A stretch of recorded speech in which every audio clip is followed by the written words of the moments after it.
KGF वाली बहू। निर्मला जी के बेटे सुमित की शादी नव्या के साथ हो गई और निर्मला जी बहुत खुश थी क्योंकि बहू रानी दिखने में बहुत खूबसूरत थी और नेचर भी अच्छा था। निर्मला जी का बहुत अच्छे से ख्याल रखती थी, कभी किसी से झगड़ा नहीं करती थी। लेकिन निर्मला जी की बहू में कुछ तो अनोखा था और वो ये था कि केजीएफ मूवी देखने के बाद केजीएफ मूवी के हीरो की बहुत बड़ी फैन बन गई थी और बस हर वक्त उसे ही कॉपी करने की कोशिश करती रहती। बस एक यही आदत की वजह से निर्मला जी को कभी कभी उस पर गुस्सा आ जाता। बाकी सब कुछ ठीक था। सुमित बेटा, तुम नव्या को समझाने की कोशिश क्यों नहीं करते? अरे बार बार केजीएफ के हीरो की तरह भेस बदल कर घूमती रहती है कॉलोनी में, सब देख देख कर हंसते हैं। क्या करूं मम्मी, मैंने उसे कई बार कहा कि बहू हो, बहू की तरह रहा करो, लेकिन उसके सर पर तो केजीएफ का भूत सवार है, किसी की सुनती ही नहीं। ठीक है बेटा, तो ऑफिस जा, मैं एक बार और उससे बात करने की कोशिश करती हूँ। थोड़ी देर के बाद नव्या अपने कमरे से निकलकर बाहर आती है। अरे बहू, ये क्या, तुम फिर से केजीएफ की एक्टर बन गई? मम्मी जी, आपको पता है ना, मैं उसकी पर्सनालिटी से बहुत इम्प्रेस्ड हूँ और मेरी फेवरेट मूवी है ये। जानती हैं, मैंने तो सारे डायलॉग्स भी रट कर रख लिए हैं। अरे बेटा, लेकिन थोड़ा बहुत समाज की भी तो परवाह करनी पड़ती है ना। तुम इस तरह घूमती हो, सब लोग क्या सोचते होंगे, थोड़ा तो डरा करो।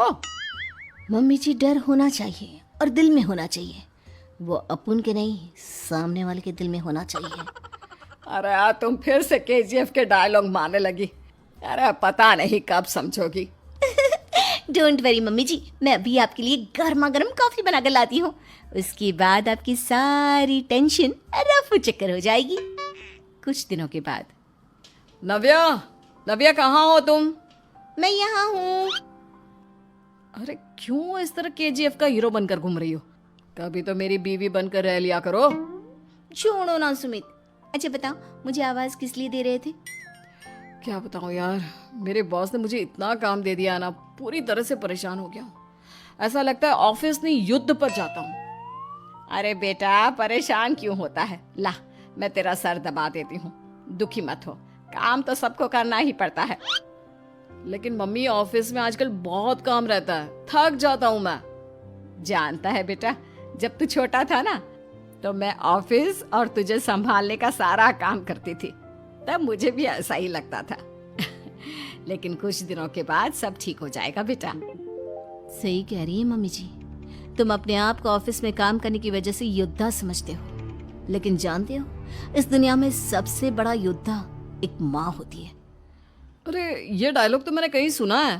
जरूर सुना होगा, केजीएफ फिल्म का डायलॉग, भला किसने सुना नहीं होगा? हे भगवान, कोई मेरी बीवी के सर से केजीएफ का भूत उतार दे। कुछ दिनों के बाद। नव्या, सुमित तो ऑफिस चला गया, एक काम करते हैं, हम दोनों मार्केट चलते हैं, मुझे कुछ शॉपिंग करनी थी। ठीक है मम्मी जी, मैं अभी तैयार होकर आती हूँ। थोड़ी देर बाद नव्या फिर से केजीएफ फिल्म के हीरो की तरह गेटअप रखकर आ जाती है। अरे तुम फिर से ये बन गई। चलिए ना मम्मी जी, आप जानती है ना, मुझे ऐसे रहना बहुत पसंद है, प्लीज प्लीज प्लीज मम्मी जी। अच्छा ठीक है, चलो। मार्केट में निर्मला जी को उनकी एक सहेली मिलती है। अरे निर्मला, ये तुम किसे साथ में लेकर घूम रही हो? लगता है फिल्म का हीरो निकलकर तुम्हारे साथ आ गया है। मेरी बहन, क्या बताऊं, ये फिल्म का हीरो नहीं है। अच्छा, ये तुम्हारा बेटा होगा, बहुत दिनों से देखा नहीं ना, इसलिए पहचान नहीं पाई मैं। अरे नहीं नहीं, मेरी पूरी बात तो सुनो, ये मेरी बहू है नव्या। है? लेकिन दिखने में तो ये बिल्कुल केजीएफ के एक्टर की तरह नजर आ रही है। हाँ, वो क्या है ना, इसे इसी तरह रहना पसंद है। क्या बात है बहू, शहर में इस तरह घूम रही हो, तुम्हें बिल्कुल भी अजीब नहीं लगता? लोग तुम्हारे बारे में क्या कहेंगे? आंटी जी, जो शहर में रहने आता है ना, वो उसके बारे में सीखता है, और जो राज करने आता है ना, वो शहर को अपने बारे में सिखाता है। और मैं इस शहर को अपने बारे में सिखा रही हूँ। अरे ऐसा ही कुछ तो केजीएफ पिक्चर के हीरो